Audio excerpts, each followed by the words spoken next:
ಯಸ್ಯ ಸ್ಮರಣ ಮಾತ್ರೇಣ ಜನ್ಮ ಸಂಸಾರ ಬಂಧನಾತ್ ವಿಮುಚ್ಯತೆ ನಮಸ್ತಸ್ಮೈ ವಿಷ್ಣವೇ ಪ್ರಭವಿಷ್ಣವೇ. ಯಾರ ಸ್ಮರಣೆ ಮಾತ್ರದಿಂದ ಸಕಲ ಜೀವಿಗಳು ಈ ಸಂಸಾರ ಬಂಧನದಿಂದ ಬಿಡುಗಡೆ ಹೊಂದಬಹುದೋ ಆ ಸಮರ್ಥನು ಸರ್ವವ್ಯಾಪಕ ಸರ್ವೇಶ್ವರ ಆಗಿರುವ ಶ್ರೀ ಮಹಾವಿಷ್ಣು ಭಗವಂತನಿಗೆ ನನ್ನ ನಮಸ್ಕಾರಗಳು. ಶ್ರೀ ವೈಶಂಪಾಯನ ಉವಾಚ ಶ್ರುತ್ವಾ ಧರ್ಮಾನ ಶೇಷೇಣ ಪಾವನಾನಿ ಚ ಸರ್ವಶಃ ಯುಧಿಷ್ಠಿರಃ ಶಾಂತನವಂ ಪುನರೇವಾಭ್ಯಭಾಷತ. ಶ್ರೀ ವೈಶಂಪಾಯನರು ಹೇಳಿದರು, ಪರಮ ಪವಿತ್ರವಾಗಿರುವ ಸರ್ವಧರ್ಮಗಳನ್ನು ಕೇಳಿ ತಿಳಿದ ಯುಧಿಷ್ಠಿರನು ಪುನಃ ಶಂತನ ಸುತನಾದ ಭೀಷ್ಮನನ್ನು ಪ್ರಶ್ನಿಸತೊಡಗಿದರು. ಯುಧಿಷ್ಠಿರ ಉವಾಚ ಕಿಮೇಕಂ ದೈವತಂ ಲೋಕೆ ಕಿಂ ವಾಸ್ಪೇಯಕಂ ಪರಾಯಣಂ ಸ್ತುವಂತಂ ಕಂ ಸ್ಕಮರ್ಚನ್ಹ ಪ್ರಾಪ್ನೋಯುರ್ಮಾನವಾ ಶುಭಂ. ಓ ಧರ್ಮಃ ಸರ್ವಧರ್ಮಾಣಾಂ ಭವತಾ ಪರಮೋ ಮತಃ ಕಿಂ ಜಪನ್ಮುಚ್ಯತೆ ಜಂತುರ್ಜನ್ಮ ಸಂಸಾರ ಬಂಧನಾತ್. ಯುಧಿಷ್ಠಿರನು ಹೀಗೆ ಕೇಳಿದನು, ಈ ಲೋಕದಲ್ಲಿ ಸರ್ವ ಫಲಗಳದಾತರು ಸರ್ವರಾಧ್ಯರು ಆಗಿರುವ ದೇವತೆ ಯಾರಿರುವರು? ಏಕಮಾತ್ರವೂ ಶ್ರೇಷ್ಠವೂ ಆದ ಆಶ್ರಯ ಸ್ಥಾನವು ಯಾವುದಿರುವುದು? ಜೀವಿಗಳು ಯಾರನ್ನು ಸ್ತುತಿಸಿದರೆ ಪೂಜಿಸುತ್ತಿದ್ದರೆ ಶುಭ ಫಲಗಳು ಹೊಂದಬಹುದು. ಸರ್ವಧರ್ಮಗಳಲ್ಲಿ ಅತ್ಯಂತ ಶ್ರೇಷ್ಠವಾದ ಧರ್ಮವು ಯಾವುದು? ಜೀವಿಗಳು ಯಾರ ನಾಮಜಪ ಮಾಡಿದರೆ ಜನನ ಮರಣ ಸಂಸಾರ ಬಂಧನಗಳಿಂದ ಮುಕ್ತರಾಗುವರು. ಭೀಷ್ಮ ಉವಾಚ ಜಗತ್ಪ್ರಭುಂ ದೇವದೇವಮನಂತಂ ಪುರುಷೋತ್ತಮಂ ಸ್ತುವನ್ನಾಮ ಸಹಸ್ರೇಣ ಪುರುಷ ಸತತೋ ಸ್ಥಿತಃ. ಭೀಷ್ಮಾಚಾರ್ಯರು ಹೀಗೆ ಹೇಳಿದರು, ಸಮಸ್ತ ಜಗತ್ತಿಗೆ ಪ್ರಭುವಾದ ದೇವತೆಗಳಿಗೂ ದೇವನಾದ ಅನಂತನು ಪುರುಷರಲ್ಲಿ ಉತ್ತಮನೂ ಆಗಿರುವ ಭಗವಂತನನ್ನು ಸಹಸ್ರನಾಮಗಳಿಂದ ಮನುಷ್ಯನು ಪ್ರಾತಃ ಕಾಲದಲ್ಲಿ ಭಕ್ತಿಯಿಂದ ಸ್ತುತಿಸಿದರೆ ಆತನು ಶೀಘ್ರವಾಗಿ ಸರ್ವ ಸಂಕಟಗಳಿಂದ ಪಾರಾಗುತ್ತಾನೆ. ತಮೇವ ಚಾರ್ಚನ್ ನಿತ್ಯಂ ಭಕ್ತ್ಯಾ ಪುರುಷಮವ್ಯಯಂ ಧ್ಯಾಯನ್ ಸ್ತುವನ್ನಮಸ್ಯಂಶ್ಚ ಯಜಮಾನಸ್ತಮೇವ ಚ. ಯಾವ ಮನುಷ್ಯನು ಅವ್ಯಯನಾದ ಪುರುಷನನ್ನೇ ಪ್ರತಿನಿತ್ಯ ಭಕ್ತಿಯಿಂದ ಧ್ಯಾನಿಸುತ್ತಾ ಪೂಜಿಸುತ್ತಾ ನಮಸ್ಕರಿಸುತ್ತಾನೋ, ಹೀಗೆ ಇದ್ದರೆ ಅವನು ಸಕಲ ದುಃಖಗಳಿಂದ ಪಾರಾಗುವನು. ಅನಾದಿ ನಿಧನಂ ವಿಷ್ಣುಂ ಸರ್ವಲೋಕ ಮಹೇಶ್ವರಂ ಲೋಕಾಧ್ಯಕ್ಷಂ ಸ್ತುವನ್ ನಿತ್ಯಂ ಸರ್ವ ದುಃಖಾದಿಗೋ ಭವೇತ್.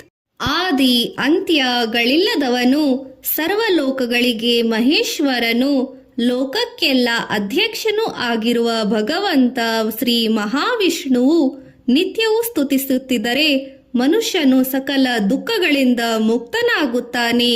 ಬ್ರಹ್ಮಣ್ಯಂ ಸರ್ವಧರ್ಮಜ್ಞಂ ಲೋಕಾನಾಂ ಕೀರ್ತಿವರ್ಧನಂ ಲೋಕನಾಥಂ ಮಹದ್ಭೂತಂ ಸರ್ವಭೂತ ಭವೋದ್ಭವಂ. ಬ್ರಹ್ಮಣ್ಯ ಎಂದರೆ ಬ್ರಹ್ಮನ ಪರಮತತ್ವನು, ಸರ್ವಧರ್ಮಗಳನ್ನು ತಿಳಿದವನು, ಲೋಕಗಳ ಕೀರ್ತಿಯನ್ನು ವರ್ಧಿಸುವವನು, ಲೋಕಕ್ಕೆಲ್ಲ ನಾಥನು, ಸರ್ವಭೂತಗಳ ಸೃಷ್ಟಿಕರ್ತನೂ ಆಗಿರುವ ಶ್ರೀ ಮಹಾವಿಷ್ಣುವನ್ನು ಸ್ತುತಿಸುತ್ತಿದ್ದರೆ ಮನುಷ್ಯನು ಸರ್ವ ದುಃಖಾತೀತನಾಗುತ್ತಾನೆ. ಏಷ ಮೇ ಸರ್ವಧರ್ಮಾಣಾಂ ಧರ್ಮೋಸ್ತದಧಿಕತೋ ಮತಃ ಯದ್ಭಕ್ತ್ಯಾ ಪುಂಡರೀಕಾಕ್ಷಂ ಸ್ತವೇರ್ಚೇನ್ನರಃ ಸದಾ. ಪರಮಂ ಯೋ ಮಹತ್ತೇಜಃ ಪರಮಂ ಯೋ ಮಹತ್ತಪಃ ಪರಮಂ ಯೋ ಮಹದ್ಬ್ರಹ್ಮ ಪರಮಂ ಯಃ ಪರಾಯಣಂ. ಯಾವ ಮನುಷ್ಯನು ಭಕ್ತಿಯಿಂದ ಪುಂಡರೀಕಾಕ್ಷನನ್ನು ಸ್ತುತಿಸಿ ಪೂಜಿಸುವುದೇ ಸರ್ವಧರ್ಮಗಳಲ್ಲಿ ಅತಿ ಶ್ರೇಷ್ಠವಾದ ಧರ್ಮವೆಂದು ನಾನು ಹೇಳುವೆ. ಮಹಾವಿಷ್ಣುವು ಸರ್ವಲೋಕಗಳ ಒಡೆಯ, ಬೆಳಗುವ ತೇಜಸ್ಸಾಗಿರುವ ಹಾಗೂ ಈತನು ಮಹಾ ತಪಸ್ಸುಳ್ಳವನು, ಪವಿತ್ರವಾದ ಮಹಾಬ್ರಹ್ಮನು ಆಗಿರುವನು. ಪವಿತ್ರಾಣಾಂ ಪವಿತ್ರಂ ಯೋ ಮವೋದ್ಗ್ರಾಲಾನಾಂ ಚ ಮವೋ दैवतं देवतानां च भूतानां योऽस्य व्ययः पिता यतः सर्वाणि भूतानि भव्यन्त्यादियुगागमे यस्मिंश्च प्रलयं यान्ति ಪುನರೇವ ಯುಗಕ್ಷಯೇ. ಶ್ರೀ ಮಹಾವಿಷ್ಣುವು ಪವಿತ್ರರಲ್ಲಿ ಪವಿತ್ರನು, ಮಂಗಳಗಳಲ್ಲಿ ಮಂಗಳನು, ದೇವತೆಗಳಿಗೆಲ್ಲ ದೇವನು, ಸರ್ವಭೂತಗಳಿಗೆ ನಾಶರಹಿತನೂ ಆದ ತಂದೆಯೂ ಆಗಿರುವನು. ಮಹಾವಿಷ್ಣುವಿನಿಂದ ಕಲ್ಪಾದಿಯಲ್ಲಿ ಸರ್ವಭೂತಗಳು ಜನಿಸುವವು ಹಾಗೂ ಅವೆಲ್ಲ ಮಹಾಪ್ರಳಯ ಕಾಲದಲ್ಲಿ ಆತನಲ್ಲಿ ಲಯವಾಗುವವು. ತಾಸ್ತ್ಯ ಲೋಕ ಪ್ರಧಾನಸ್ತ್ಯ ಜಗನ್ನಾಥಸ್ತ್ಯ ಭೂಪತಿ ವಿಷ್ಣೋರ್ನಾಮ ಸಹಸ್ರಮೇ ಶೃಣು ಪಾಪ ಭಯಾಪಹಂ. ಯಾನಿ ನಾಮಾನಿ ಗೌಣಾನಿ ವಿಖ್ಯಾತಾನಿ ಮಹಾತ್ಮನಃ ಋಷಿಭಿಃ ಪರಿಗೀತಾನಿ ತಾನಿ ವಕ್ಷ್ಯಾಮಿ ಭೂತಯೇ.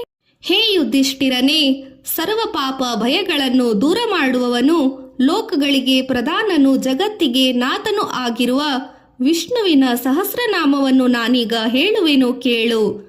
ಮಹಾವಿಷ್ಣುವಿನ ಯಾವ ನಾಮಗಳು ಗುಣಗಳಿಗೆ ಸಂಬಂಧಿಸಿರುವವೋ, ಯಾವುವು ವಿಖ್ಯಾತವಾಗಿರುವವೋ, ಯಾವ ನಾಮಗಳು ಋಷಿಗಳಿಂದ ಹಾಡಲ್ಪಟ್ಟಿವೆಯೋ ಅವುಗಳನ್ನು ಪುರುಷಾರ್ಥ ಚತುಷ್ಟವಾಗಿ ಇಚ್ಛಿಸುವವರು ಸಿದ್ಧಿಗಾಗಿ ಹೇಳುವೆನು. ಶ್ರದ್ಧೆಯಿಂದ ಲಾಲಿಸು, ಕೇಳುವಂತನಾಗು. ವಿನಿಯೋಗಃ ಅಸ್ತ್ಯ ಶ್ರೀ ವಿಷ್ಣೋರ್ದಿವ್ಯಸ್ಯ ಸಹಸ್ರನಾಮ ಸ್ತೋತ್ರ ಮಹಾಮಂತ್ರಸ್ಯ ಶ್ರೀ ವೇದವ್ಯಾಸೋ ಭಗವಾನ್ ಋಷಿಃ ಅನುಷ್ಠುಪ್ ಛಂದಃ ಶ್ರೀ ಮಹಾವಿಷ್ಣು ಪರಮಾತ್ಮ ಶ್ರೀಮನ್ನಾರಾಯಣೋ ದೇವತಾ ಅಮೃತಾಂಶೋದ್ಭವೋ ಭಾನುರತಿ ಬೀಜಂ ದೇವಕೀ ನಂದನ ಸೃಷ್ಟೇತಿ ಶಕ್ತಿ ಉದ್ಭವ ಕ್ಷೋಭಣೋ ದೇವ ಇತಿ ಪರಮೋ ಮಂತ್ರಃ ಶಂಖಬೃದ್ನಂದಕಿ ಚಕ್ರೀತಿ ಕಿಲಕಂ ಶಾಂಗರ್ಗಧಾನುಷ್ಟ ಗದಾಚರ ಇತ್ಯಸ್ತ್ರಂ ರತಾಂಗಪಾಣಿ ರಕ್ಷೋಭ್ಯಂ ಇತಿ ನೇತ್ರೇ ತ್ರಿಸಾಮ ಸಾಮಗ ಸಾಮೇತಿ ಕವಚಂ ಆನಂದಂ ಪರಬ್ರಹ್ಮೇತಿ ಯೋನಿಃ ಋತುಸ್ತು ದರ್ಶನ ಕಾಲ ಇತಿ ದಿಗ್ಬಂಧಃ ಶ್ರೀ ವಿಶ್ವರೂಪ ಇತಿ ಧ್ಯಾನಂ. ಶ್ರೀ ಮಹಾವಿಷ್ಣು ಪ್ರೀತ್ಯರ್ಥೆ ಶ್ರೀ ಸಹಸ್ರನಾಮ ಪಾರಾಯಣ ಜಪೇ ವಿನಿಯೋಗಃ. ಶ್ರೀ ವಿಷ್ಣು ಸಹಸ್ರನಾಮ ಸ್ತೋತ್ರಂ ಹರಿ ಓಂ. ವಿಶ್ವಂ ವಿಷ್ಣು ವಷಟ್ಕಾರೋ ಭೂತ ಭವ್ಯ ಭವತ್ ಪ್ರಭು ಭೂತ ಕೃದ್ಭೂತ ಭೃದ್ಭೋವೋ ಭೂತಾತ್ಮ ಭೂತ ಭಾವನಃ. ವಿಶ್ವಂ ಎಂದರೆ ಈ ಜಗತ್ತಿನ ಕಾರಣಕರ್ತ ಪರಬ್ರಹ್ಮ, ವಿಷ್ಣು ಎಂದರೆ ಸರ್ವವ್ಯಾಪಿಯಾಗಿರುವ ಪರಮಾತ್ಮನನ್ನು ವಿಷ್ಣು ಎನ್ನುವರು. ವಷಟ್ಕಾರಃ ನಾದಲೋಲ ನಾದಬ್ರಹ್ಮ ಪರಮಾತ್ಮ, ಭೂತಭವ್ಯ ಭವತ್ಪ್ರಭು ಭೂತ ಭವಿಷ್ಯತ ವರ್ತಮಾನ ಕಾಲಗಳಿಗೆ ಪ್ರಭುವಾಗಿರುವವನು. ಭೂತಕೃತ ಭಗವಂತನು ರಜೋಗುಣವನ್ನು ಆಶ್ರಯಿಸಿ ಬ್ರಹ್ಮರೂಪದಿಂದ ಸಮಸ್ತ ಪ್ರಾಣಿಗಳನ್ನು ಸೃಷ್ಟಿಸುವವನು. ತಮೋಗುಣವನ್ನು ಆಶ್ರಯಿಸಿ ರುದ್ರರೂಪದಿಂದ ಪ್ರಾಣಿಗಳನ್ನು ನಾಶ ಮಾಡುವವನು. ಸೃಷ್ಟಿ ಮತ್ತು ಸಂಹಾರ ಶಕ್ತಿಗಳು ಭಗವಂತನ ಅಧೀನದಲ್ಲಿದೆ. ಭೂತಕೃತ ಸತ್ವ ಗುಣಾಭಿಮಾನಿಯಾದ ವಿಷ್ಣುವು ಭೂತ ಎಂದರೆ ಪ್ರಾಣಿಗಳನ್ನು, ಬೃಹತ್ ಎಂದರೆ ಪೋಷಿಸುವವನು. ಭೂತಗಳಿಗೆ ಆಧಾರವಾಗಿರುವುದರಿಂದ ಭಗವಂತನಿಗೆ ಭೂತಭೃತ ಎನ್ನುತ್ತಾರೆ. ಭಾವಃ ಸತ್ತಾ ಮಾತ್ರನು, ಪರಿಪೂರ್ಣನು ಹಾಗೂ ನಿತ್ಯನಾಗಿರುವವನು. ಭೂತಾತ್ಮ ಸರ್ವಭೂತಗಳಲ್ಲಿ ಅಂತರ್ಯಾಮಿಯಾಗಿರುವುದರಿಂದ ಭಗವಂತನನ್ನು ಭೂತಾತ್ಮನು ಎನ್ನುತ್ತಾರೆ. ಭೂತಭಾವನಃ ಪರಮಾತ್ಮನು ಭೂತಗಳನ್ನು ಸೃಷ್ಟಿಸಿ ಬೆಳೆಸುವುದರಿಂದ ಭೂತಭಾವನ ಎಂಬ ಹೆಸರು ಬಂದಿರುವುದು. ಭೂತಾತ್ಮ ಪರಮಾತ್ಮ ಚ ಮುಕ್ತಾನಾಂ ಪರಮಾಗತಿಃ ಅವ್ಯಯ ಪುರುಷ ಸಾಕ್ಷಿ ಕ್ಷೇತ್ರಜ್ಞೋಕ್ಷರ ಏವ ಚ. ಭೂತಾತ್ಮ ಎಂದರೆ ಪರಮಾತ್ಮನು ಗುಣಗಳಿಗೆ ಅಧೀನನಾಗಿಲ್ಲ. ಅವನು ಪರಿಶುದ್ಧ ಸ್ವರೂಪನು, ಕೇವಲನು, ನಿರ್ಗುಣನು, ಪವಿತ್ರನೂ ಆಗಿರುತ್ತಾನೆ. ಪರಮಾತ್ಮನು ಪರಮಶ್ರೇಷ್ಠವಾದ ಆತ್ಮನಾಗಿರುವ ಆತ್ಮನಲ್ಲಿರುವವನು. ಪರಮಾತ್ಮ ಎನ್ನುವ ಹೆಸರು ಬಂದಿದೆ. ಮುಕ್ತಾನಾಂ ಪರಮಾಗತಿಃ ಪರಮಾತ್ಮನೇ ಮೋಕ್ಷ ಸ್ವರೂಪನು. ಆತ್ಮನನ್ನು ಹೊಂದಿದ ಮೇಲೆ ಪುನರ್ಜನ್ಮವಿರುವುದಿಲ್ಲ. ಮುಕ್ತ ಪುರುಷರಿಗೆ ಪರಮಾತ್ಮನೇ ಪರಮಶ್ರೇಷ್ಠ ಗತಿಯಾಗಿರುವನು. ಅವ್ಯಯ ಪರಮಾತ್ಮನು ನಾಶರಹಿತನು. ಅವ್ಯಯ ಸ್ವರೂಪಿ ಪರಮಾತ್ಮನು ಗುಪ್ತವಾಗಿದ್ದುಕೊಂಡು ಪ್ರಪಂಚದಲ್ಲಿ ಸದಾ ಪರಿವರ್ತನೆ ಮಾಡಿರುವ ಶಕ್ತಿಯಾಗಿರುವನು. ಪುರುಷ ಯಾರು ಅನೇಕ ಶರೀರವನ್ನು ಧರಿಸಿ ಸಮಸ್ತ ಫಲಗಳನ್ನು ನೀಡುತ್ತಿರುವನೋ ಹಾಗೂ ಸಂಹಾರ ಕಾಲದಲ್ಲಿ ಸಮಸ್ತ ವಸ್ತುಗಳನ್ನು ನಾಶ ಮಾಡುವನೋ ಅವನೇ ಪುರುಷನು. ಸಾಕ್ಷಿ ಭಗವಂತನು ತನ್ನ ಸ್ವರೂಪದ ಬೆಳಕಿನಿಂದ ನೋಡುತ್ತಿರುವುದರಿಂದ ಆತನಿಗೆ ಸಾಕ್ಷಿ ಎಂಬ ಹೆಸರು ಬಂದಿದೆ. ಕ್ಷೇತ್ರಜ್ಞ ಕ್ಷೇತ್ರ ಎಂದರೆ ಶರೀರ, ಕ್ಷೇತ್ರಜ್ಞ ಎಂದರೆ ಜೀವಾತ್ಮ. ಕ್ಷೇತ್ರರೊಳಗಿದ್ದು ಸೂತ್ರನಾಗಿರುವುದರಿಂದ ಕ್ಷೇತ್ರಜ್ಞ ಎಂದು ಹೇಳಬಹುದು. ಪ್ರಕೃತಿಯೇ ಕ್ಷೇತ್ರ. ಈ ಸಂಸಾರ ಸಸ್ಯದ ಕೃಷಿ ಭೂಮಿಯಾಗಿರುವುದರಿಂದ ಪರಮಾತ್ಮನೇ ಕ್ಷೇತ್ರಜ್ಞನಾಗಿರುತ್ತಾನೆ. ಅಕ್ಷರ ನಾಶವಾಗದೇ ಇರುವವನು ಅಕ್ಷರವೆನ್ನುತ್ತಾರೆ. ಇಲ್ಲಿ ಮಹಾವಿಷ್ಣುವು ನಾಶವಾಗದಿದ್ದರೆ ಆತನು ಅಕ್ಷರನು, ಯಾವಾಗಲೂ ನಾಶವಾಗದವನು ಎಂದರ್ಥ. ಯೋಗೋ ಯೋಗ ವಿದಾಂನೀತ ಪ್ರಧಾನ ಪುರುಷೇಶ್ವರ ನಾರಸಿಂಹಾವಪು ಶ್ರೀಮಾನ್ ಕೇಶವ ಪುರುಷೋತ್ತಮ. ಯೋಗ ಎಂದರೆ ಆತ್ಮನು ಪರಮಾತ್ಮನಲ್ಲಿ ಲೀನವಾಗುವುದೇ ಯೋಗದ ಗುರಿ.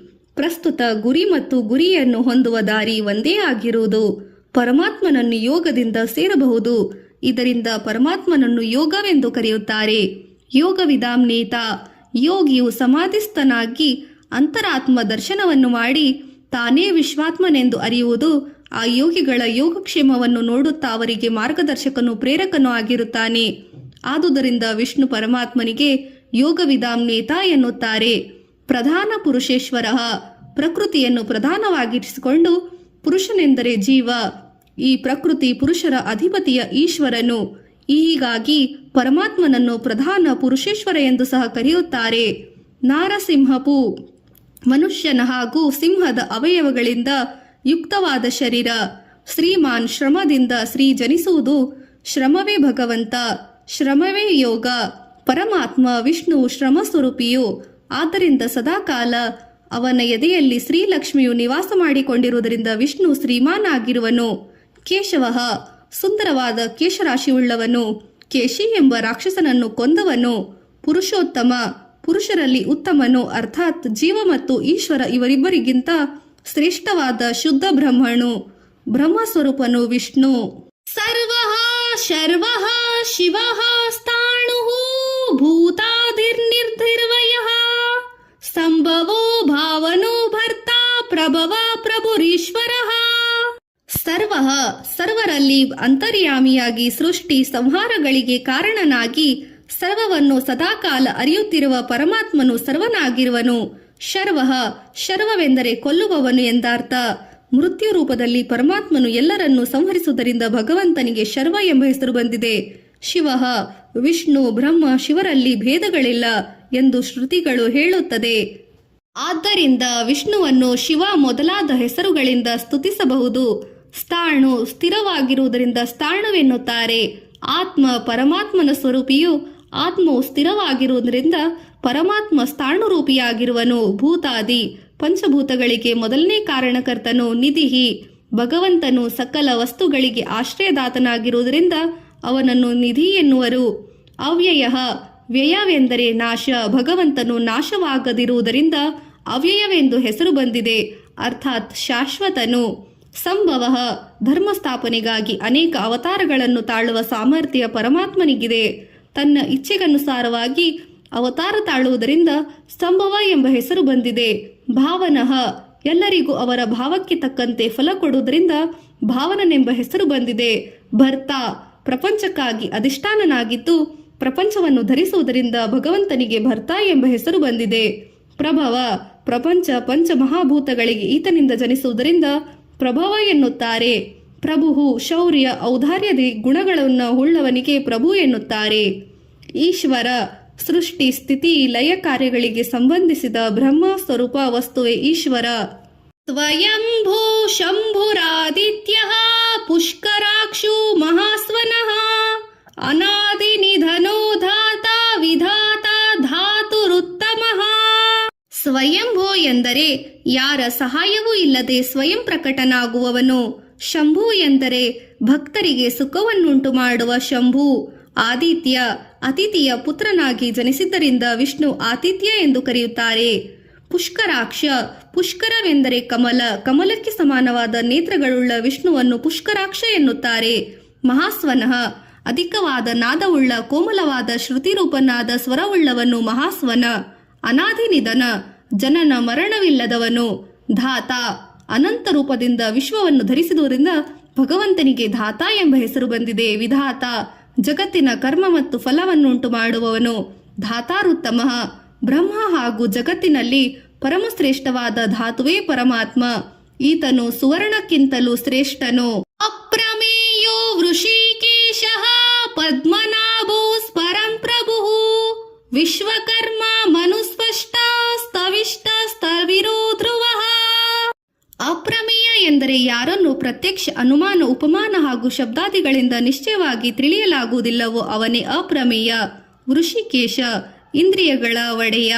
ಪದ್ಮನಾಭ, ಪದ್ಮದಂತ ಹೊಕ್ಕಳುಳ್ಳವನು. ಅಮರಪ್ರಭು, ದೇವತೆಗಳಿಗೆ ವಿಷ್ಣು ಒಡೆಯನಾಗಿರುವುದರಿಂದ ಅಮರಪ್ರಭು ಎಂಬ ಹೆಸರು ಬಂದಿದೆ. ವಿಶ್ವಕರ್ಮ, ವಿಶ್ವವು ವಿಷ್ಣುವಿನ ಕರ್ಮದಿಂದ ಉಂಟಾಗಿದೆ, ಆದ್ದರಿಂದ ಆತನಿಗೆ ವಿಶ್ವಕರ್ಮ ಎಂಬ ಹೆಸರು ಬಂದಿದೆ. ಮನುವು ಚಿಂತನಶೀಲನು, ಮನನಶೀಲನು, ವಿಚಾರಶೀಲನು. ಸ್ವರೂಪಿಯಾದ ವಿಚಾರವೇ ಮನುಷ್ಯರ ಪುನರ್ಜನ್ಮ. ಮನು ತೃಷ್ಟ, ವಿಷ್ಣುವಿನ ಪ್ರಳಯ ಕಾಲದಲ್ಲಿ ಸರ್ವವನ್ನು ಸುಡುವುದರಿಂದ ಈತನಿಗೆ ತೃಷ್ಟ ಎಂಬ ಹೆಸರು ಬಂದಿದೆ.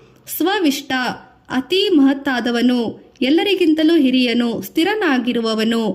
ಅಗ್ರಹಾಯ ಶಾಶ್ವತ ಕೃಷ್ಣೋ ಲೋಹಿತಾಕ್ಷ ಪ್ರದರ್ಧನಃ ಪ್ರಭೂತಸ್ತಿ ಕಕುಕ್ಭೂಪ್ತಾ ಪವಿತ್ರಂ ಮಂಗಲಂ ಪರಂ.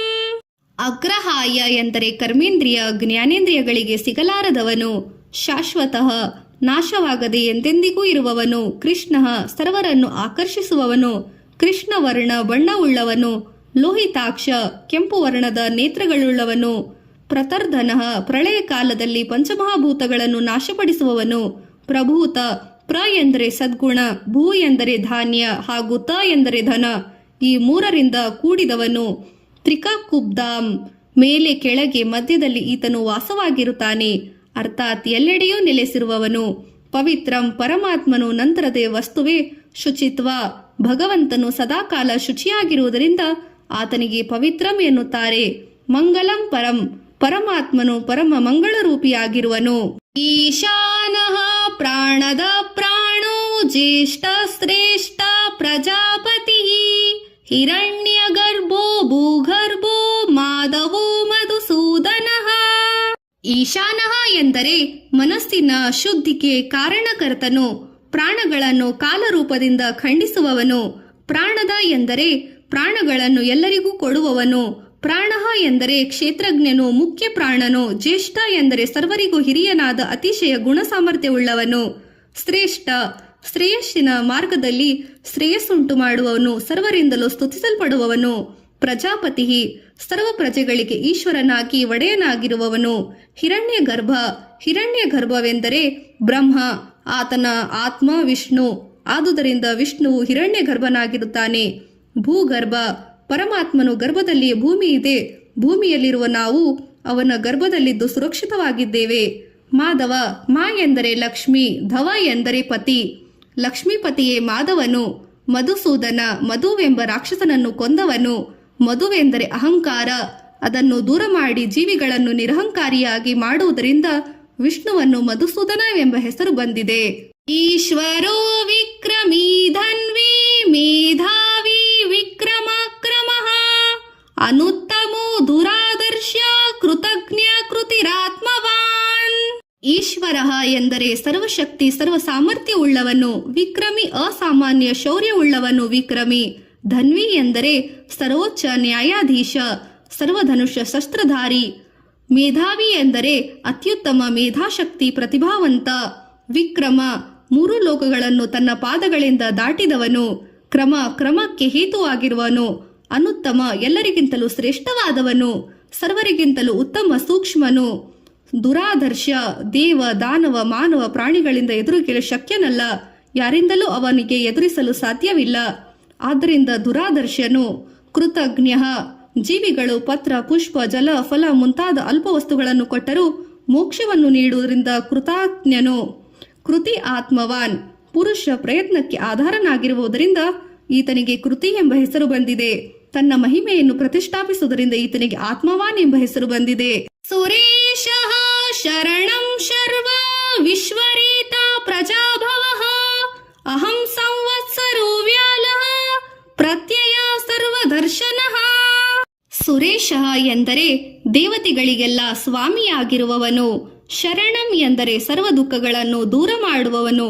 ವಿಶ್ವರೀತ ಎಂದರೆ ವಿಶ್ವರೂಪಿ ಕಾರ್ಯಗಳಿಗೆ ಕಾರಣಕರ್ತನು. ಪ್ರಜಾಭವ ಎಂದರೆ ಪ್ರಜೆಗಳಿಗೆ ಉತ್ಪತ್ತಿ ಸ್ಥಾನನಾಗಿರುವವನು. ಅಹಂ ಎಂದರೆ ಪ್ರಕಾಶಶಾಲಿ ರೂಪಿಯಾಗಿರುವವನು. ಸಂವತ್ಸರ ವಿಷ್ಣುವು ಕಾಲರೂಪಿಯಾಗಿರುವುದರಿಂದ ಸಂವತ್ಸರ ಎಂದು ಕರೆಯುತ್ತಾರೆ. ವ್ಯಾಲಃ ಪರಮಾತ್ಮನು ಯಾರ ಹಿಡಿತಕ್ಕೂ ಒಳಗಾಗುವುದಿಲ್ಲ, ಆದರೆ ಉತ್ಕಟ ಭಕ್ತಿಗೆ ಸುಲಭವಾಗಿ ವಶವಾಗುತ್ತಾನೆ. ಈತನನ್ನು ವ್ಯಾಲ ಎನ್ನುತ್ತಾರೆ. ಪ್ರತ್ಯಯ ಪ್ರಜೆಯ ಸ್ವರೂಪಿ, ಸರ್ವದರ್ಶನ ಎಲ್ಲವನ್ನು ನೋಡುವವನು, ಸರ್ವಾತ್ಮಕನಾಗಿರುವ ಸರ್ವತ್ರ ದೃಷ್ಟಿಯುಳ್ಳವನು. ಅಜಃ ಸರ್ವೇಶ್ವರ ಸಿದ್ಧ ಸಿದ್ಧಿ ಸರ್ವಾದಿರಚ್ಯುತಃ ವೃಷಾ ಕಪಿರಮೇಯಾತ್ಮ ಸರ್ವಯೋಗ ವಿನಿಸ್ಮೃತಃ. ಅಜಃ ಎಂದರೆ ಜನನರಹಿತನು, ಸರ್ವೇಶ್ವರ ದೇವತೆ ಸರ್ವಗಳ ದೇವರ ಈಶ್ವರನು, ಸಿದ್ಧ ಸದಾಕಾಲ ಸಿದ್ಧ ಸ್ವರೂಪನು ಅರ್ಥಾತ್ ವೃದ್ಧಿ ಕ್ಷಯ ಇಲ್ಲದವನು, ಸಿದ್ಧಿ ಚೈತನ್ಯ ರೂಪಿಯಾಗಿರುವನು, ಸರ್ವಾದಿ ಸಮಸ್ತ ಪ್ರಾಣಿಗಳ ಕಾರಣರೂಪಿಯಾಗಿರುವನು, ಅಚ್ಯುತ ಎಂದಕ್ಕೂ ಕೆಳಗೆ ಬೀಳದವನು, ಯಾರಿಗೂ ಸೋಲದವನು, ನಾಶವಾಗದವನು. ವೃಷಾಕಪಿ ವೃಷ ಎಂದರೆ ಬಲ, ಕಪಿ ಎಂದರೆ ಬುದ್ಧಿ. ಪರಮಾತ್ಮನಲ್ಲಿ ಬಲ ಬುದ್ಧಿಗಳೆರಡು ಒಟ್ಟಾಗಿದೆ. ಈತನನ್ನು ಆರಾಧಿಸುವುದರಿಂದ ಬಲ ಬುದ್ಧಿ ಪ್ರಾಪ್ತವಾಗುತ್ತದೆ. ಅಮೇಯಾತ್ಮ ಅಳತೆಗೆ ಮೀರಿದವನು, ಅಳೆಯಲು ಶಕ್ಯವಿಲ್ಲದ ಸ್ವರೂಪನು, ಸರ್ವಯೋಗ ವಿನಿಸ್ಮೃತಃ ಜ್ಞಾನ ಭಕ್ತಿ ಯೋಗ ಕರ್ಮಯೋಗಗಳಿಂದ ಪ್ರಾಪ್ತನಾಗುವವನು. ವಸೂರ್ವ ಸುಮನಾ ಸತ್ಯ ಸಮಾತ್ಮ ಸಂಮಿತ ಸಮಃ ಅಮೋಘಃ ಪುಂಡರೀಕಾಕ್ಷೋ ವೃಷಾಕರ್ಮ ವೃಷಾಕೃತಿ. ವಸು ಎಂದರೆ ಸರ್ವ ಪ್ರಾಣಿಗಳು ಇವನಲ್ಲಿ ನೆಲೆಸಿವೆ ಹಾಗೂ ಸರ್ವ ಪ್ರಾಣಿಗಳಲ್ಲೂ ಈತನು ನೆಲೆಸಿದ್ದಾನೆ. ಆದ್ದರಿಂದ ವಿಷ್ಣುವನ್ನು ವಸು ಎಂಬ ಹೆಸರು ಬಂದಿದೆ. ವಸುಮನಃ ಎಂದರೆ ಪ್ರಶಸ್ತವಾದ ಮನಸ್ಸುಳ್ಳವನು, ಉತ್ತಮ ರೀತಿಯಲ್ಲಿ ಮನಸ್ಸಿರುವವನು. ಸತ್ಯ ಸತ್ಯ ಸ್ವರೂಪನು, ಸತ್ಪುರುಷರಲ್ಲಿ ಸಾಧುಭಾವದಿಂದ ನಡೆಯುವುದರಿಂದ ಭಗವಂತನಿಗೆ ಸತ್ಯರೂಪಿ ಅಥವಾ ಸತ್ಯ ಎಂಬ ಹೆಸರು ಬಂದಿದೆ. ಅಸ್ಮತಿ ಮಿತಿ ಇಲ್ಲದವನು, ಆತನು ಅನಂತಕೋಟಿ ಬ್ರಹ್ಮಾಂಡ ನಾಯಕನು. ಸಮಃ ಮಾ ಎಂದರೆ ಲಕ್ಷ್ಮಿ, ಸ ಎಂದರೆ ಜೊತೆಯಲ್ಲಿರುವುದು, ಆದ್ದರಿಂದ ಸದಾ ಲಕ್ಷ್ಮಿಯೊಡನೆ ಇರುವವನು ಸಮನು. ಸಮಾತ್ಮ ಸರ್ವರಲ್ಲೂ ಸಮಾನ ವ್ಯವಹಾರ ಮಾಡುವವನು. ಅಮೋಘ ಸತ್ಯ ಸಂಕಲ್ಪನು. ಪುಂಡರೀಕಾಕ್ಷ ಭಕ್ತರ ಹೃದಯ ಕಮಲದಲ್ಲಿ ವ್ಯಾಪ್ತನಾಗಿರುವವನು. ವೃಷಕರ್ಮ ಧರ್ಮ ರೂಪಿ ಕರ್ಮ ಮಾಡುವವನು. ವೃಷಾಕೃತಿ ಧರ್ಮಾವತಾರಿಯಾಗಿರುವವನು. ರುದ್ರೋ ಬಹು ಶಿರಾ ಬಭ್ರೂರ್ವಿಶ್ವೋ ಯೋನಿ ಶುಚಿಶ್ರವ ಅಮೃತಃ ಶಾಶ್ವತೋ ಸ್ಥಾಣುರ್ವವಾರಾರೋಹೋ ಮಹಾತಪಃ. ರುದ್ರ ಎಂದರೆ ದುಃಖವನ್ನು ಅಥವಾ ದುಃಖದ ಕಾರಣವನ್ನು ಓಡಿಸುವವನು. ಬಹುಶಿರಾಹ ಎಂದರೆ ಅನೇಕ ಮಸ್ತಕಗಳುಳ್ಳವನು, ಶಿರಗಳನ್ನು ಹೊಂದಿರುವವನು. ಭಬ್ರು ಎಂದರೆ ಎಲ್ಲರ ರಕ್ಷಣೆ ಪೋಷಣೆ ಮಾಡುವವನು ಭಬ್ರು. ವಿಶ್ವಯೋನಿಹಿ ಎಂದರೆ ವಿಶ್ವದ ಜನನ ಸ್ಥಾನವೇ ವಿಷ್ಣು. ಶುಚಿಶ್ರವ ಎಂದರೆ ಪವಿತ್ರ ನಾಮಧಾರಿ. ಅಮೃತ ಎಂದರೆ ಸಾವಿಲ್ಲದವನು, ಶಾಶ್ವತ ಸ್ಥಾಣು ಸಮಸ್ತ ಲೋಕಗಳಲ್ಲೂ ಸ್ಥಿರವಾಗಿರುವವನು. ವರಾರೋಹೋ ಸರ್ವಶ್ರೇಷ್ಠ ಪ್ರಾಪ್ಯ ಸ್ಥಾನವಾಗಿರುವವನು. ಮಹಾತಪಃ ಸಮಸ್ತ ಸೃಷ್ಟಿಯ ವಿಷಯಗಳನ್ನು ತಿಳಿದವನು. ಸರ್ವಾಂಗಂ ಸರ್ವವಿಧಾಂನೋರ್ವಿಷ್ಟ ಕ್ಷೇನೋ ಜನಾರ್ದನಃ ವೇದೋ ವೇದ ವಿದಂ ವ್ಯಂಗೋ ವೇದಾಂಗೋ ವೇದ ವಿತ್ಕವಿಃ. ಸರ್ವಾಂಗ ಎಂದರೆ ಸರ್ವತ್ರ ಚಲಿಸುವವನು, ಸರ್ವವಿದ್ಯಾನು ಎಲ್ಲವನ್ನು ತಿಳಿದವನು, ಎಲ್ಲವನ್ನು ಹೊಂದಿರುವವನು, ಎಲ್ಲರಿಗೂ ಪ್ರಕಾಶ ಕೊಡುವವನು. ವಿಶ್ವಸೇನಃ ಭಗವಂತನ ಮುಂದೆ ದುರ್ಜನರ ಸೇನೆ 4 ದಿಕ್ಕಿಗಳು ಓಡುತ್ತದೆ. ಆದುದರಿಂದ ಪರಮಾತ್ಮನಿಗೆ ವಿಶ್ವಕಸೇನ ಎಂಬ ಹೆಸರಿದೆ. ಜನಾರ್ದನ ದುಷ್ಟ ಜನರನ್ನು ನಾಶ ಮಾಡುವವನು. ವೇದ ತತ್ವಜ್ಞಾನವನ್ನು ಬೋಧನೆ ಮಾಡುವವನು. ವೇದವಿತ ಸಮಸ್ತ ವೇದಗಳ ಅರ್ಥ ತಿಳಿದವನು. ಅವ್ಯಂಗ ಯಾವುದೇ ರೀತಿಯಲ್ಲಿ ಕೊರತೆ ಹಾಗೂ ನ್ಯೂನ್ಯತೆ ಇಲ್ಲದವನು. ವೇದಾಂಗ ವೇದಗಳಿಗಿರುವ 6 ಅಂಗಗಳು ಪರಮಾತ್ಮನ ರೂಪಗಳಾಗಿವೆ. ಆದ್ದರಿಂದ ಪರಮಾತ್ಮನಿಗೆ ವೇದಾಂಗ ಎಂಬ ಹೆಸರು ಬಂದಿದೆ. ವೇದವಿತ ವೇದಗಳನ್ನು ತಿಳಿದು ಅವುಗಳನ್ನು ವಿಭಾಗ ಮಾಡಿದ ವ್ಯಾಸರು. ಮಹರ್ಷಿ ವ್ಯಾಸರು ವಿಷ್ಣುವಿನ ಅವತಾರವೇ ಆಗಿರುವುದರಿಂದ ವೇದವಿತ ಎಂಬ ಹೆಸರು ವಿಷ್ಣುವಿಗೆ ಬಂದಿದೆ. ಕವಿಹಿ ಸರ್ವವನ್ನು ಕಾಣುವವನು, ಪ್ರತಿಭಾವಂತ, ಅತೀಂದ್ರಿಯ ಶಕ್ತಿಯುಳ್ಳವನು. ಲೋಕಾಧ್ಯಕ್ಷ ಸುರಾಧ್ಯಕ್ಷೋ ಧರ್ಮಾಧ್ಯಕ್ಷ ಕೃತಾಕೃತಃ ಚತುರಾತ್ಮ ಚತುರ್ವ್ಯೂಹಾಶ್ಚತುರ್ದುಷ್ಟ ಚತುರ್ಭುಜಃ. ಲೋಕಾಧ್ಯಕ್ಷ, ಲೋಕಗಳಿಗೆಲ್ಲ ವಾಸ್ತವಿಕ ಅಧ್ಯಕ್ಷನು ಭಗವಂತನೇ ಆಗಿರುವನು. ಸುರಾಧ್ಯಕ್ಷ ಎಂದರೆ ದೇವತೆಗಳಿಗೆಲ್ಲ ಅಧ್ಯಕ್ಷನು. ಧರ್ಮಾಧ್ಯಕ್ಷ, ಧರ್ಮ ಮತ್ತು ಅಧರ್ಮಗಳನ್ನು ನಿರ್ಣಯಿಸುವವನು ಹಾಗೂ ನ್ಯಾಯಾಧೀಶನು ಭಗವಂತನೇ ಆಗಿದ್ದಾನೆ. ಕೃತಾಕೃತಃ, ಕಾರ್ಯರೂಪದಿಂದ ಕರುಣಾ ಕಾರಣ ರೂಪದಲ್ಲಿ ಮಾಡಲ್ಪಟ್ಟವನು. ಕಾರ್ಯ ಕಾರಣನು ಭಗವಂತನೇ ಆಗಿದ್ದಾನೆ. ಚತುರಾತ್ಮ, ಮನಸ್ಸು, ಬುದ್ಧಿ, ಚಿತ್ತ, ಅಹಂಕಾರ ಈ 4 ವಿಷಯಗಳನ್ನು ಸಾಕ್ಷಿ ರೂಪದಲ್ಲಿ ಅಂತರ್ಯಾಮಿಯಾಗಿ ವಿಷ್ಣು ಚತುರಾತ್ಮನು. ಚತುರ್ವ್ಯೂಹ, ವಸುದೇವ, ಪ್ರದ್ಯುಮ್ನ, ಅನಿರುದ್ಧ, ಸಂಘರ್ಷಣ ಎಂಬ ಹೆಸರಿನಿಂದ 4 ಸ್ವರೂಪ ಧಾರಣೆ ಮಾಡುವ ಸುದೃಷ್ಟ ಸೃಷ್ಟ್ಯಾದಿ ಮಾಡುವವನು. ಚತುರ್ದ್ಯಷ್ಟ್ಯ, ನರಸಿಂಹನ ರೂಪ ಧರಿಸಿ 4 ಕೋರೆ ಹಲ್ಲುಗಳಿಂದ ಶೋಭಿಸುವುದರಿಂದ ವಿಷ್ಣುವಿಗೆ ಚತುರ್ದಷ್ಟ್ಯ ಎಂಬ ಹೆಸರು ಬಂದಿದೆ. ಚತುರ್ಭುಜ, 4 ಭುಜಗಳಿವೆ. ಭೋಜನಂ ಭೋಕ್ತಾ ಸಹಿಷ್ಣುರ್ಜಗದಾದಿಜಃ ಅನಘೋ ವಿಜಯೋಜೇತ ವಿಶ್ವಯೋನಿರ್ ಪುನರ್ವಸುಃ. ಬ್ರಾವಿಷ್ಣು ಎಂದರೆ ಪ್ರಕಾಶ ಸ್ವರೂಪನಾಗಿ ಬ್ರಾವಿಷ್ಣುವೆಂಬ ಹೆಸರು ಬಂದಿದೆ. ಭೋಜನಂ, ಭಗವಂತನು ಪಂಚತತ್ವಗಳನ್ನು ತಯಾರಿಸಿ ಅದರಿಂದ ಸೃಷ್ಟಿವೆಂಬ ಪಕ್ವಾನವನ್ನು ಸಿದ್ಧಗೊಳಿಸುವವನು. ಆದ್ದರಿಂದ ವಿಷ್ಣುವಿಗೆ ಭೋಜನವೆಂದು ಹೆಸರು ಬಂದಿದೆ. ಭೋಕ್ತ, ಭಕ್ತರು ಭಕ್ತಿಯಿಂದ ಸಕಲ ವಸ್ತುಗಳನ್ನು ಸ್ವೀಕರಿಸುವುದರಿಂದ ಭಗವಂತನಿಗೆ ಭೋಕ್ತ ಎಂಬ ಹೆಸರು ಬಂದಿದೆ. ಸಹಿಷ್ಣು, ಭಕ್ತರಲ್ಲಿ ಅಪರಾಧಗಳನ್ನು ಸಹಿಸುವವನು. ಜಗದಾದಿಜಃ, ಸೃಷ್ಟಿ ಆದಿಯಲ್ಲಿ ವಿಷ್ಣುವು ತಾನಾಗಿಯೇ ಹಿರಣ್ಯಗರ್ಭ ರೂಪದಲ್ಲಿ ಪ್ರಕಟನಾದನು. ಆದುದರಿಂದ ಜಗದಾದಿಜನಾಗಿದ್ದಾನೆ. ಅನಘ, ಪಾಪರಹಿತನು. ವಿಜಯ, ಜ್ಞಾನ, ವೈರಾಗ್ಯ, ಐಶ್ವರ್ಯ ಹೊಂದಿದವನು. ಏತ ಎಂದರೆ ಸರ್ವ ವಿಷಯಗಳನ್ನು ಸರ್ವದಾ ವಿಜಯಿಯಾಗಿರುವನು. ವಿಶ್ವಯೋನಿ, ಪರಮಾತ್ಮನಿಂದ ಸರ್ವವೂ ಜನಿಸಿದ್ದರಿಂದ ಪರಮಾತ್ಮನನ್ನು ವಿಶ್ವಯೋನಿ ಎನ್ನುತ್ತಾರೆ. ಪುನರ್ವಸು, ಭಕ್ತರ ರಕ್ಷಣೆಗಾಗಿ ಪುನಃ ಪುನಃ ಅವತಾರವನ್ನೆತ್ತುವುದರಿಂದ ಭಗವಂತನಿಗೆ ಪುನರ್ವಸು ಎಂಬ ಹೆಸರು ಬಂದಿದೆ. ಉಪೇಂದ್ರೋ ವಾಮನ ಪ್ರಾಂಶುರ್ಮೋಘೋ ಶುಚಿರೋರ್ಜಿತಃ ಅತೀಂದ್ರಂ ಸಂಗ್ರಹಂ ಸರ್ಗೋ ಧೃತಾತ್ಮ ನಿಯಮೋ ಯಮಃ. ಉಪೇಂದ್ರ ಎಂದರೆ ಇಂದ್ರನಿಗೆ ತಮ್ಮನಾಗಿ ಬಂಧುವಾಗಿದ್ದರಿಂದ ವಿಷ್ಣು ಉಪೇಂದ್ರನಾದವನು. ವಾಮನಃ, ಭಗವಂತನು ವಾಮನ ಅವತಾರವನ್ನು ತಾಳಿದ್ದರಿಂದ ವಾಮನ ಎನ್ನುತ್ತಾರೆ. ಪ್ರಾಂಶು, ಉನ್ನತಾಕಾರವಾಗಿ ತಾಳಿದವನು. ಅಮೋಘ, ಪರಮಾತ್ಮನು ವ್ಯವಹಾರವು ವ್ಯರ್ಥವಾಗಿಲ್ಲದಿದ್ದರಿಂದ ಆತನು ಅಮೋಘ. ಶುಚಿಹಿ, ಭಗವಂತನು ಸದಾ ಶುಚಿರ್ಭೂತಿ ರೂಪ. ಊರ್ಜಿತ, ಶ್ರೇಷ್ಠ, ತೇಜಸ್ವಿ, ಸ್ಫೂರ್ತಿಯುಕ್ತ, ಬಲಶಾಲಿ. ಅತೀಂದ್ರ, ಅಸಂಖ್ಯ ಅತೀಂದ್ರ ಶಕ್ತಿಯುಳ್ಳವನು. ಸಂಗ್ರಹ, ಪ್ರಳಯ ಕಾಲದಲ್ಲಿ ಸರ್ವವನ್ನು ತನ್ನಲ್ಲಿ ಸೆಳೆದುಕೊಳ್ಳುವವನು. ಸರ್ಗ, ಸೃಷ್ಟಿಗೆ ಕಾರಣವಾಗಿರುವ ಸರ್ಗನು. ಧೃತಾತ್ಮ, ಜನನ ಮರಣಗಳಲ್ಲದೆ ಒಂದೇ ಸ್ವರೂಪ ಇರುವವನು. ನಿಯಮಃ, ತಮ್ಮ ತಮ್ಮ ಅಧಿಕಾರದಲ್ಲಿ ಪ್ರಜೆಗಳನ್ನು ನಿಯಮಿಸುವವನು. ಯಮಃ, ಭಗವಂತನು ಎಲ್ಲದರಲ್ಲಿ ಅಂತರ್ಯಾಮಿಯಾಗಿರುವುದರಿಂದ ಎಲ್ಲರನ್ನು ಅವರವರ ಕರ್ತವ್ಯಗಳನ್ನು ಮಾಡಲು ಪ್ರೇರೇಪಿಸುವವನು. ಆದ್ದರಿಂದ ಈತನಿಗೆ ಯಮನೆಂದು ಹೆಸರಿದೆ. ವೈದ್ಯೋ ವೈದ್ಯ ಸದಾ ಯೋಗಿ ವಿರಹ ಮಾಧವೋ ಮಧುಃ ಅತೀಂದ್ರಿಯೋ ಮಹಾಮಾಯೋ ಮಹೋತ್ಸಾಹೋ ಮಹಾಬಲಃ. ವೈದ್ಯ ಎಂದರೆ ತಿಳಿಯಲು ಯೋಗ್ಯನಾದವನು. ವೈದ್ಯ, ಭಕ್ತರು ಭಕ್ತಿಯಿಂದ ಪ್ರಾರ್ಥಿಸಿದರೆ ಅವರ ಸರ್ವರೋಗಗಳನ್ನು ನಿವಾರಿಸುವುದರಿಂದ ವಿಷ್ಣುವಿಗೆ ವೈದ್ಯನೆಂದು ಹೆಸರಿದೆ. ಸದಾ ಯೋಗಿ, ಸದಾಕಾಲ ಯೋಗ ನಿದ್ರೆಯಲ್ಲಿರುವವನು. ವಿರಹಜ, ಧರ್ಮವನ್ನು ಕಾಪಾಡಲು ವೀರನಾದ ದೈತ್ಯರನ್ನು ಕೊಲ್ಲುವವನು. ಮಾಧವ, ಮಾ ಎಂದರೆ ವಿದ್ಯೆ, ದವ ಎಂದರೆ ಪತಿ, ಮಾಧವ ಎಂದರೆ ವಿದ್ಯಾಪತಿ. ಮಧುಹ, ಅಧಿಕ ಸಂತೋಷದಾಯಕನು. ಅತೀಂದ್ರಿಯ, ಇಂದ್ರಿಯಗಳಿಗೆ ಮೀರಿದವನು. ಮಹಾಮಾಯ, ಮಾಯಾವಿಗಳಿಗೂ ಮಾಯೆಯುಂಟು ಮಾಡುವವನು. ಮಹೋತ್ಸಾಹ, ಉತ್ಸಾಹಕ್ಕೆ ಚ್ಯುತಿಯಿಲ್ಲದವನು.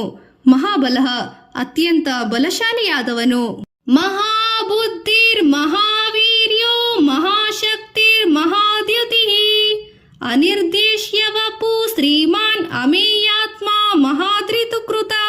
ಮಹಾಬುದ್ಧಿ, ಅದ್ಭುತವಾದ ಬುದ್ಧಿಯುಳ್ಳವನು. ಮಹಾವೀರ್ಯ, ಮಹಾಪರಾಕ್ರಮಿ, ಮಹತ್ತಾದ ಉತ್ಪತ್ತಿಗೆ ಕಾರಣವಾದ ವೀರ್ಯವಂತನು. ಮಹಾಶಕ್ತಿ, ಅತಿಶಯ ಶಕ್ತಿವಂತನು. ಮಹಾದ್ಯುತಿ, ಮಹಾ ತೇಜಸ್ವಿ. ಅತೀಂದ್ರಿಯ, ಅನಿರ್ದೇಶವಾಗಿ ವರ್ಣಿಸಲು ಸಾಧ್ಯವಾದ ಶರೀರವನ್ನು ಭಗವಂತ.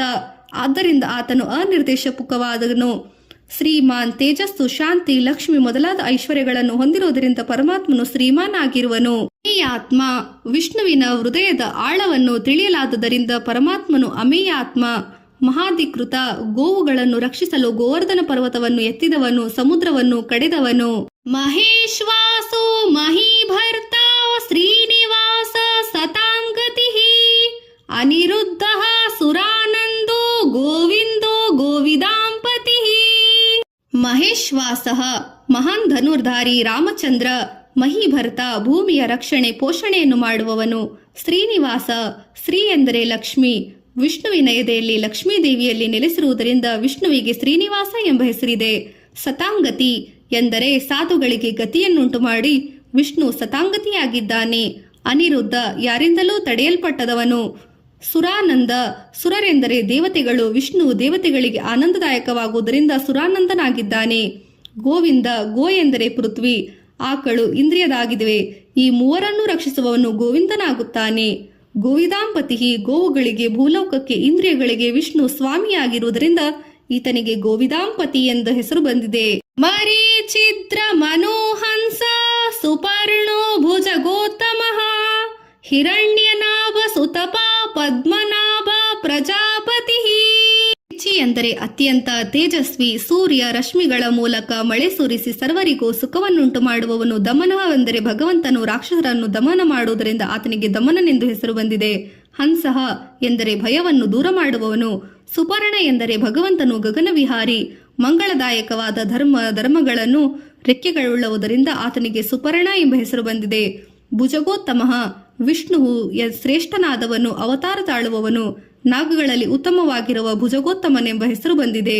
ಹಿರಣ್ಯನಾಭ, ಪರಮಾತ್ಮನು ನಾಭಿಯ ಹಿರಣ್ಯಮಯವಾಗಿರುವುದರಿಂದ ಹಿರಣ್ಯನಾಭ ಎಂಬ ಹೆಸರು ಬಂದಿದೆ. ಸುತಪ ಎಂದರೆ ಭಕ್ತರ ರಕ್ಷಣೆಗೆ ಭಗವಂತನು ತಪಸ್ಸುಂಟು ಮಾಡುತ್ತಾನೆ. ಆದ್ದರಿಂದ ಈತನಿಗೆ ಸುತಪ ಎಂಬ ಹೆಸರು ಬಂದಿದೆ. ಪದ್ಮನಾಭ, ಪರಮಾತ್ಮನ ಹೊಕ್ಕಳು ಪದ್ಮನಾಭದಂತಿದೆ. ಪ್ರಜಾಪತಿ, ಭಗವಂತನು ವಿಶ್ವದ ಪ್ರಜೆಗಳ ಪತಿಯಾಗಿದ್ದಾನೆ. ಅಮೃತ್ಯು ಸರ್ವ ದೃಕ್ತಾ ಸಿಂಹ ಸಂಧಾತ ಸಂಧಿಮಾನ್ ಸ್ಥಿರ ಅಜೋ ದುರ್ಮರ್ಷಣ ಸ್ಯಾಸ್ತ ವಿಶ್ರುತಾತ ಸುರಾರಿಹ. ಅಮೃತ್ಯು ಎಂದರೆ ಮೃತ್ಯು ಇಲ್ಲದವನು. ಸರ್ವದೃಕ, ಎಲ್ಲವನ್ನು ಸ್ವರೂಪ ಜ್ಞಾನದಿಂದ ನೋಡುವವನು. ಸಿಂಹ, ಭಗವಂತನು ಸಿಂಹದಂತೆ ಪರಾಕ್ರಮಶಾಲಿ. ಸಂಧಾತ, ಜೀವಿಗಳ ಕರ್ಮಫಲವನ್ನು ಕೂಡಿಸುವವನು. ಸಂಧಿಮಾನ್, ಸೇರಿಕೊಳ್ಳುವವನು. ಭಗವಂತನ ಭಕ್ತರ ಜೊತೆಗೆ ಸೇರಿಸಿಕೊಳ್ಳುವವನು ಸಂಧಿಮಾನ್ ಎಂಬ ಹೆಸರು ಬಂದಿದೆ. ಸ್ಥಿರ, ಸ್ಥಿರ ರೂಪವನ್ನು ಧರಿಸಿದವನು. ಅಜಹ, ಭಕ್ತರ ಹೃದಯವನ್ನು ಸೇರಿದವನು ಅಥವಾ ಆತುರರ ಕಡೆಗೆ ಬಾಣಗಳನ್ನು ಬಿಡುವವನು. ದುರ್ಮರ್ಷಣ, ದುರ್ಜನರ ಮೇಲೆ ಆಕ್ರಮಣ ಮಾಡುವವನು. ಶಾಸ್ತ, ಶಿಕ್ಷೆ ಮತ್ತು ಶಿಕ್ಷಣ ಕೊಡುವವನು. ವಿಶ್ರುತಾತ್ಮ, ಕೀರ್ತಿವಂತನು. ದುರಾರಿಹ, ದೇವತೆಗಳ ಶತ್ರುಗಳನ್ನು ಕೊಂದವನು. ಸುರಾರಿಹ. ಗುರುರ್ಗುರು ತಮೋಧಾಮ ಸತ್ಯ ಸತ್ಯ ಪರಾಕ್ರಮ ನಿಮಿಷೋಸ್ನ ನಿಮಿಷ ಸ್ವರ್ಗೀ ವಾಚಸ್ಪತಿ ರುದಾರದಿಹಿ. ಗುರು ಎಂದರೆ ಅಜ್ಞಾನವನ್ನು ಕಳೆದು ಜ್ಞಾನವನ್ನು ನೀಡುವವನು. ಗುರುತಮ, ಗುರುಗಳಲ್ಲಿ ಶ್ರೇಷ್ಠವಾದವನು. ಧಾಮ, ಭಕ್ತರಿಗೆ ಉತ್ತಮ ಆಶ್ರಯ ಸ್ಥಾನ. ಸತ್ಯ ಸ್ವರೂಪನು, ಸತ್ಯ ಪರಾಕ್ರಮ ನಿಜ ಸ್ವರೂಪನು. ಯೋಗ ನಿದ್ರೆಯಲ್ಲಿರುವವನು. 2 ಕಣ್ಣುಗಳನ್ನು ಮುಚ್ಚಿದವನು. ವೈಜಯಂತಿ ಮಾಲೆ ಧರಿಸಿದವನು. ವೇದರೂಪಿಯಾದ ಒಡೆಯ. ಶ್ರೇಷ್ಠ ಬುದ್ಧಿಯನ್ನು ಅಥವಾ ಸರ್ವವಿದ್ಯೆಗಳ ಒಡೆಯನಾಗಿ ಉದಾರ ಬುದ್ಧಿಯುಕ್ತನು. ಅಗ್ರಣಿ ಗ್ರಾಮಣಿ ಶ್ರೀಮಾನ್ ನ್ಯಾಯೋ ನೇತಾ ಸಮೀರಣಃ ಸಹಸ್ರಮೂರ್ಧ ವಿಶ್ವಾತ್ಮ ಸಹಸ್ರಾಕ್ಷ ಸಹಸ್ರಪಾತ್. ಅಗ್ರಣಿ ಎಂದರೆ ಸಜ್ಜನರನ್ನು ಉತ್ತಮ ಸ್ಥಾನಕ್ಕೆ ಕರೆದೊಯ್ಯುವವನು. ಗ್ರಾಮಣಿ ಎಂದರೆ ಅತ್ಯಂತ ಶ್ರೇಷ್ಠನಾಗಿರುವವನು. ಶಾಸ್ತ್ರಾನುಸಾರ ನ್ಯಾಯ ಮಾಡುವವನು. ಎಲ್ಲರಿಗೂ ನಾಯಕನಾಗಿ ಕರ್ಮಕ್ಕೆ ಫಲತಕ್ಕ ನೀಡುವವನು. ಮಧುರ ಭಾಷಿಯಾಗಿರುವವನು. ಸಾವಿರಾರು ತಲೆಯುಳ್ಳವನು. ಸರ್ವರಿಗೂ ಆತ್ಮಸ್ವರೂಪವಾಗಿ ನೆಲೆಸುವವನು. ವಿಷ್ಣು ವಿಶ್ವಾತ್ಮನಾಗಿ ಸಹಸ್ರ ನೇತ್ರಗಳುಳ್ಳವನು. 1000 ಪಾದಗಳುಳ್ಳವನು.